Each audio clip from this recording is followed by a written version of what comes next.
ভারতের পশ্চিমবঙ্গে ভোটার তালিকা নিয়ে নজিরবিহীন বিতর্ক ও উত্তেজনা চরমে পৌঁছেছে। মাত্র কয়েক মাসের ব্যবধানে লাখ লাখ মানুষের নাম ভোটার তালিকা থেকে বাদ পড়ার অভিযোগ উঠেছে, যার জেরে রাস্তায় নেমেছে সাধারণ মানুষ। 2 এপ্রিল মালদার জাতীয় সড়ক অবরোধ করে বিক্ষোভকারীরা, এমনকি বিচারিক কর্মকর্তাদেরও ঘণ্টার পর ঘণ্টা আটকে রাখে, যা পরিস্থিতির ভয়াবহতা স্পষ্ট করে।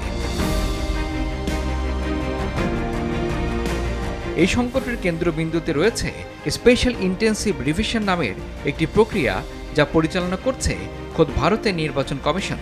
অভিযোগ উঠেছে, এই প্রক্রিয়ার মাধ্যমে প্রায় 61 লাখ ভোটারের নাম সরিয়ে ফেলা হয়েছে এবং আরও প্রায় 60 লাখ মানুষকে সাসপেক্টেড ভোটার হিসেবে চিহ্নিত করা হয়েছে। অর্থাৎ তারা না সম্পূর্ণ বৈধ, না সম্পূর্ণ অবৈধ, বরং এক অনিশ্চয়তার মধ্যে ঝুলে আছেন। সমালোচকদের দৃষ্টিতে সবচেয়ে বিস্ময়কর হল, এই বিশাল সিদ্ধান্তগুলো নেওয়া হয়েছে একটি অপ্রতিষ্ঠিত সফটওয়্যারের মাধ্যমে। অভিযোগ আছে, সফটওয়্যারটি যথাযথভাবে পরীক্ষা ছাড়াই চালু করা হয়। এমনকি এক পর্যায়ে এই সফটওয়্যার প্রায় 7 কোটি ভোটারকে একসঙ্গে সাসপেক্টেড হিসেবে চিহ্নিত করে, যা পরে টেকনিক্যাল গ্লিচ বলে দাবি করে কর্তৃপক্ষ। এদিকে রাজ্যের মুখ্যমন্ত্রী মমতা বন্দ্যোপাধ্যায় অভিযোগ করেছেন, এই প্রক্রিয়ার আড়ালে রাজনৈতিক উদ্দেশ্য কাজ করছে।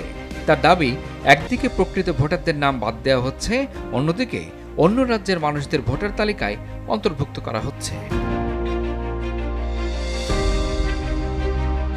আরও উদ্বেগজনক হল, পুরো ভোটার তালিকায় এমনভাবে প্রকাশ করা হয়েছে যাতে সাধারণ মানুষ বা গবেষকরা সহজে তা বিশ্লেষণ করতে না পারে। বড় আকারের স্ক্যান করা পিডিএফ, ক্যাপচা সিস্টেম এবং ওয়াটারমার্ক ব্যবহার করে ডেটা অ্যাক্সেস কঠিন করে তোলা হয়েছে বলে অভিযোগ করেছেন ভুক্তভোগীরা। বিশ্লেষকেরা বলছেন, এই ঘটনায় শুধু একটি রাজ্যের নির্বাচন নয়, বরং গণতন্ত্রের ভিত্তি প্রশ্নের মুখে পড়েছে। যদি একটি সফটওয়্যার ও অস্পষ্ট প্রক্রিয়ার মাধ্যমে লক্ষ লক্ষ মানুষের ভোটাধিকার অনিশ্চিত হয়ে যায়, তবে ভবিষ্যতে এটি আরও বড় সংকটের জন্ম দিতে পারে।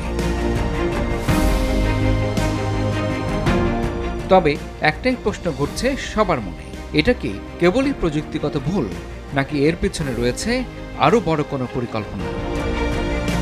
ইমরুল হাসান, RTV।